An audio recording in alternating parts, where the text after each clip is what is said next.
Hello students, welcome back to my channel star circle of commerce. हम लोग entrepreneurship पढ़ रहे थे। हमारा एक चैप्टर कंप्लीट भी हो चुका है। अब हम लोग दूसरे चैप्टर की तरफ आ गए हैं जिसका नाम है इन्वायरमेंट स्कैनिंग। ये बहुत छोटा सा चैप्टर है और इसमें बहुत कम टॉपिक है जो आपको कवर करना है। एक लेक्चर में ही हम लोग अप्रोक्सीमेटली इसको कवर कर लेंगे। सबसे पहली जो बात आती है इसमें मीनिंग एंड एनवायरनमेंट स्कैनिंग पढ़ना है, टाइप्स ऑफ एनवायरनमेंट पढ़ना है, फैक्टर इफेक्टिंग एनवायरनमेंट स्कैनिंग। ये एक इंपॉर्टेंट टॉपिक है जो हम लोगों को पढ़ना है। इसमें से भी क्वेश्चंस आते हैं 3 मार्क्स टू 5 मार्क्स का। ठीक है, चलिए हम लोग शुरू करते हैं बिना देर करते हुए। इन्वायरमेंट किसको बोलते हैं? इन्वायरमेंट का मतलब होता है एटमॉस्फेयर जो आपके बिजनेस को प्रभावित करे, जिससे आपके बिजनेस अच्छा चले, खराब चले। अच्छे एनवायरनमेंट तो अच्छा चलेगा, ज्यादा चलेगा। एनवायरनमेंट थोड़ा अच्छा नहीं है तो खराब चलेगा। यही एनवायरनमेंट कहलाता है बिजनेस के बिहाफ में अगर हम बात करते हैं तो। लेकिन चूंकि हमारा टॉपिक यहाँ पे है मीनिंग ऑफ एनवायरनमेंट स्कैनिंग का। Environment scanning means carefully studying and analysing the external and internal environment. समझ में आ रहा है? एनवायरनमेंट स्कैनिंग का मतलब ही यही होता है कि हमको केयरफुली ये ध्यान देना कि एक्सटर्नल और इंटरनल एनवायरनमेंट क्या है हमारे बिजनेस का, of business, to identify opportunity and threats that may affect it futures. यानी कि ऐसे इंटरनल और एक्सटर्नल एनवायरनमेंट का हमको आइडेंटिफाई करना, स्टडी करना, एनालाइजिंग करना, जिससे कि हम लोग फ्यूचर में किसी अपॉर्चुनिटी को ढूंढे और साथ साथ कोई भी चीज जो हमें इफेक्ट डालती है उसको हम देखें। ठीक है, तो पहला बात तो ये है कि एनवायरनमेंट का मतलब क्या होता है, ये आप समझ लीजिए एनवायरनमेंट स्कैनिंग का मतलब क्या होता है। ठीक है, लेकिन इसमें दो बात आ रहा है कि इंटरनल और एक्सटर्नल एनवायरनमेंट। ये हम लोग टाइप्स ऑफ एनवायरनमेंट में पढ़ेंगे कि इंटरनल एनवायरनमेंट किसको बोलते हैं और एक्सटर्नल एनवायरनमेंट क्या होता है। पहले थोड़ा हम लोग आगे चलते हैं। It involve collecting information about the economic. It involve collecting the information किसका?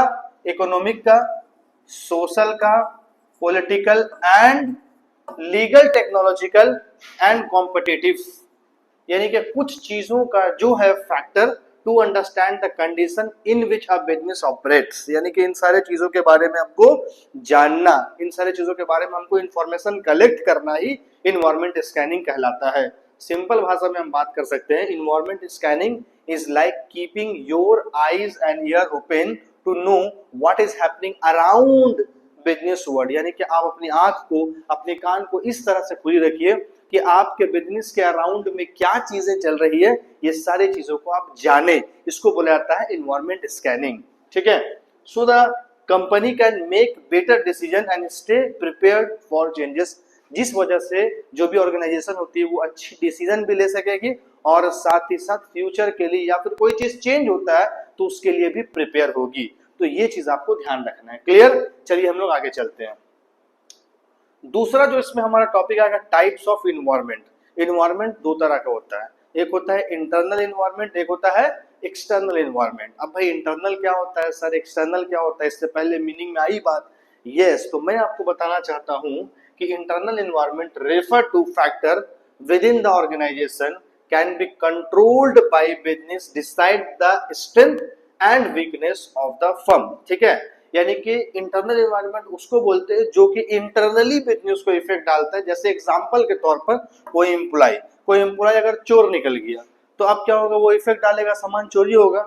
मैनेजमेंट प्रॉपर अपना काम नहीं कर रहा है। ठीक है, कोई कंपनी पॉलिसी लैप्स कर गया, सही नहीं था।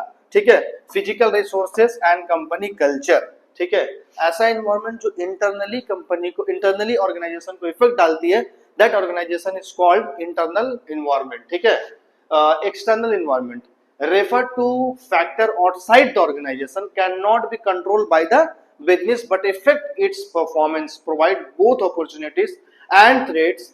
यानी कि याद रखिए कि वो बिजनेस को इफेक्ट डालती है, बट एक बात आपको ध्यान रखना है कि कंट्रोल नहीं होता है बिजनेस का उस चीजों के ऊपर, उसे कहते हैं हम लोग एक्सटर्नल एनवायरनमेंट। जैसे एग्जांपल के तौर पर गवर्नमेंट पॉलिसी, अगर कोई गवर्नमेंट कोई पॉलिसी चेंज कर देती है बच्चों, तो ऐसा केस में बिजनेस में इफेक्ट पड़ेगा। और वो पॉलिसी जो गवर्नमेंट चेंज कर रही है ये आपके हाथ में तो नहीं है, ये गवर्नमेंट के हाथ में है। दूसरी चीज है कॉम्पिटिटर। आपने अपना बिजनेस को स्टार्ट किया, बहुत अच्छा चल रहा है, लेकिन आपके बगल में कोई सेम बिजनेस को स्टार्ट कर दिया, तो जाहिर सी बात है आपका कॉम्पिटिटर आएगा तो आपका बिजनेस थोड़ा सा डिग डोल होगा ही, डोलेगा ही, ठीक है, यानी कि कम बेस हो सकता है, कम हो सकता है। तो ये फैक्टर ये आपके हाथ में नहीं है, कोई कंप्यूटर को आप थोड़ी मना कर सकते हैं कि भाई यहाँ पर बिजनेस मत करो अपना, तो कोई भी कहीं भी बिजनेस कर सकता है, ठीक है। उसके अलावा customer, supplier, economy and social trend, customers भी हो सकता है। अगर आपका प्रोडक्ट कस्टमर्स को अच्छा नहीं लगेगा तो क्यों आपसे लेगा भाई, वो दूसरे के पास जाएगा ही ना। उसके अलावा सप्लायर, अगर टाइम पे आप पेमेंट नहीं कर रहे हैं तो सप्लायर आपको माल नहीं देगा, रॉ मटेरियल नहीं देगा, आप मैन्युफैक्चरिंग नहीं कर पाएंगे, और भी कुछ कुछ चीजें, इकोनॉमी और सोशल ट्रेंड्स, ठीक है। हालांकि मैं आपको बताना चाहता हूं एक्सटर्नल इन्वायरमेंट जो होता है इसको एक्चुअल में दो हिस्सों में डिवाइड किया गया, माइक्रो एंड मैक्रो। माइक्रो का मतलब होता है छोटा और मैक्रो का मतलब भी छोटा ही होता है, लेकिन माइक्रो से वो बड़ा होता है। जैसे एग्जांपल के तौर पर माइक्रो इन्वायरमेंट किसको बोलते हैं, factor close to business directly effect operation. जैसे एग्जांपल कस्टमर, ये माइक्रो होता है, directly effect competitor, supplier, investor या इंटरमीडियरीज। और मैक्रो के अंदर में कि broad force in the large society that indirectly influence by business, जैसे कि पॉलिटिकल, ठीक है, इकोनॉमिक, सोशल, टेक्नोलॉजी, अचानक कोई टेक्नोलॉजी चेंज हो गया, नई टेक्नोलॉजी आएगी, ठीक है, तो ये बड़ा फैक्टर डालता है, ठीक है। उसके बाद फिर पॉलिटिकल, ठीक है, पॉलिटिकल दबाव भी आता है। पहले किसी की सरकार थी तो बहुत आसानी से काम हो जा रहा था, लेकिन अभी न्यू सरकार आई है, न्यू रूल बनाई है, न्यू पॉलिसीज बनाई है, तो ये सब मामला की वजह से जो है बिजनेस को इफेक्ट डाला जाता है, तो उसको एक्सटर्नल में माइक्रो एनवायरनमेंट कहा जाता है। समझ में आ गई बात, ठीक है। शॉर्ट में आपको जानने की जरूरत भी उतनी नहीं है, लेकिन आप जान सकते हैं internal environment, inside factor, external environment, outside factor. Controllable है बट ये अनकंट्रोलेबल है, ठीक है। माइक्रो का मतलब इमीडिएट फोर्सेस, मैक्रो का मतलब ब्रॉड फोर्सेस, दोनों में डिफरेंस यही है, ठीक है। हमारा नेक्स्ट टॉपिक जो है वो फैक्टर अफेक्टिंग इन्वायरमेंट स्कैनिंग, ठीक है।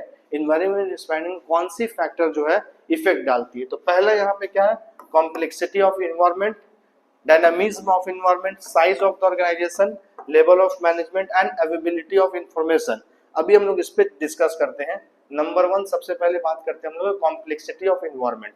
कॉम्प्लेक्सिटी ऑफ इन्वायरमेंट क्या है, ये कुछ चीजें हैं जो कि इन्वायरमेंट स्कैनिंग को इफेक्ट डालती है, जो कि एक फैक्टर है, ठीक है।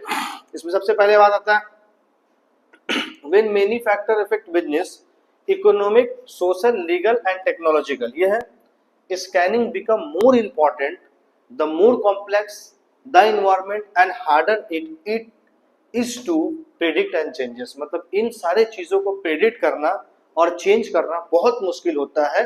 तो पहला फैक्टर जो इफेक्ट डालती है वो कॉम्प्लेक्सिटी ऑफ एनवायरनमेंट, जिसके अंदर में बात आता है इकोनॉमिकल, सोशल, लीगल और टेक्नोलॉजिकल, ठीक है, ये आप ध्यान रखिएगा, ठीक है। एग्जांपल के तौर पर बताया गया, IT industry faces complex environment due to fast changing technology and global competition. IT sector में अगर जो भी है ना, नई चीज कब कोई लॉन्च कर दे, कौन नई चीज ला दे, ये कोई नहीं जानता है, तो ये एक जो है फैक्टर है। सेकंड क्या है हमारा, dynamism environment. If the environment change quickly, scanning must be done continuously, stable environment need less scanning compare to dynamic ones. जैसे मोबाइल कंपनी से scan frequently because customer preference change rapidly, यानी कि mobile company तुरंत तुरंत change करती है, आज कुछ, एक महीने के बाद कुछ नया लॉन्च, फिर एक महीने के बाद कुछ नया लॉन्च, तो ये भी इफेक्ट डालती है इन्वायरमेंटल स्कैनिंग में। नेक्स्ट क्या है, साइज ऑफ द ऑर्गेनाइजेशन। देखिए बड़े साइज के ऑर्गेनाइजेशन जो है ना वो बड़े पैमाने पर काम करती है, उसके लिए अलग सीईओ होता है, अलग सीएफओ होता है, अलग डायरेक्टर होता है, और उसके साथ साथ एडवाइजर अलग होते हैं, एक बड़ी टीम होती है। लेकिन छोटे ऑर्गेनाइजेशन को जानते पहचानते ही जो है ना, कस्टमर्स से डील करके हम अपने बिजनेस के बारे में जान सकते हैं, कस्टमर से पूछ कर जान सकते हैं कि हमारे बिजनेस से आप संतुष्ट है या नहीं है। लेकिन बड़े बड़े ऑर्गेनाइजेशन का जो है ना टीम दूसरे तरीके से काम करती है, बहुत एडवांस लेवल पे काम करती है। जैसे कि यहाँ पे बताया गया, large business require detail and formal scanning while small firm on the simple method, यानी कि लार्ज बिजनेस जो होती है ना वो फॉर्मल तरीके से स्कैनिंग करती है, लेकिन छोटे बिजनेस जो होती है वो मतलब वो बहुत छोटे अंदाज में करती है। Bigger organisation have more resources to collect and analyse information. जो बड़ा ऑर्गेनाइजेशन होता है वो उसके पास बहुत सारा रिसोर्सेस, बहुत सारा सोर्सेस होता है, जिससे कि वो आसानी से सारा इंफॉर्मेशन को कलेक्ट कर सकता है, एनवायरमेंटल स्कैनिंग कर सकता है। लेकिन छोटे ऑर्गेनाइजेशन को मुश्किल होता है। Example, Reliance uses research team but A small shop release on direct customer feedback. तो रिलायंस कंपनी क्या करेगी, उससे टीम बना करके पूरा एनवायरमेंट स्कैनिंग करेगी, क्या जरूरत है लोगों को, क्या चाहते हैं लोगों की, किस चीज पे लोग इंटरेस्ट लेते हैं। लेकिन कोई छोटा मोटा व्यापार होगा तो वो आपके पास जो कस्टमर आता है ना, आप उस कस्टमर से पूछेंगे कि आपको क्या जरूरत है, क्या मुझे कोई चेंज करना चाहिए, तो ये छोटे पैमाने पर होता है। तो ये फैक्टर जो है इफेक्ट डालता है। नेक्स्ट क्या है बच्चों, level of management. Level of management भी फैक्टर डालते हैं एनवायरमेंट स्कैनिंग को। Top management focus on scanning both factor while lower level look at internal and macro factor. Different level require different types of scanning for decision making. Her level का अपना अपना काम होता है। Top level दूसरी चीज को देखता है, मिडिल लेवल दूसरी चीज को देखता है, ठीक है। जैसे एग्जांपल के तौर पर यदि सीईओ स्टडीज ग्लोबल इकोनॉमी, जो सीईओ होता है किसी कंपनी में, ये पूरा ग्लोबल इकोनॉमी को देखता है। But while sales manager studies competitor price, यानी कि सेल्स मैनेजर का काम क्या होता है, अपने सामान को सेल करना। तो कॉम्पिटिटर का क्या मेरा प्राइस है, मेरे जैसा कोई सामान अगर बेच रहा है तो उससे हम कम करके बेचेंगे या उससे अच्छा अपना प्रोडक्ट को बता के बेचेंगे। तो ये इस तरह से एनवायरमेंट एनालिसिस करता है, एनवायरमेंट स्कैनिंग करता है, ठीक है। Availability of information scanning depend on the quality and accuracy of available information. Wrong और incomplete data can lead to poor decision, ठीक है। यानी कि आप अगर स्कैनिंग कर रहे हैं तो आपको पूरा प्रॉपर इंफॉर्मेशन, प्रॉपर डिटेल देना होगा। अगर आप रॉन्ग डेटा कलेक्ट करते हैं तो बिजनेस के लिए जो है ना बहुत नुकसानदायक साबित हो सकता है। Example, export form depend on the correct government trade policy data before planning. तो ये कुछ चीजें जो है जिसको आप बिजनेस को जो है ना फैक्टर डालती है। तो इसमें हम लोग का ज्यादा टॉपिक नहीं है, एक छोटा सा टॉपिक है। आप अगर इसको कवर कर लेंगे तो आपका दूसरा चैप्टर जो है वो कवर हो जाएगा। चूंकि हम लोग के पास इसमें ज्यादा टॉपिक पढ़ने के लिए है नहीं, ये टॉपिक कवर करेंगे तो इंशाल्लाह सारी चीजें क्लियर हो जाएंगी, ठीक है। तो आप इस टॉपिक को अच्छे से देख लीजिए, इसमें कोई ज्यादा नहीं है, इसमें से 2 या 3 मार्क्स या बहुत ज्यादा 5 मार्क्स का क्वेश्चन आ सकता है, लेकिन इसको आपको देखना जरूरी है। ओके स्टूडेंट्स, तो अगर आपने इससे पहले वाला वीडियो नहीं देखा तो उसको भी देख ले, क्योंकि लाइन बाय लाइन देखेंगे तो आपको पूरी डिटेल प्रॉपर तरीके से समझ में आ जाएगी। ओके स्टूडेंट्स, तब तक के लिए थैंक यू सो मच।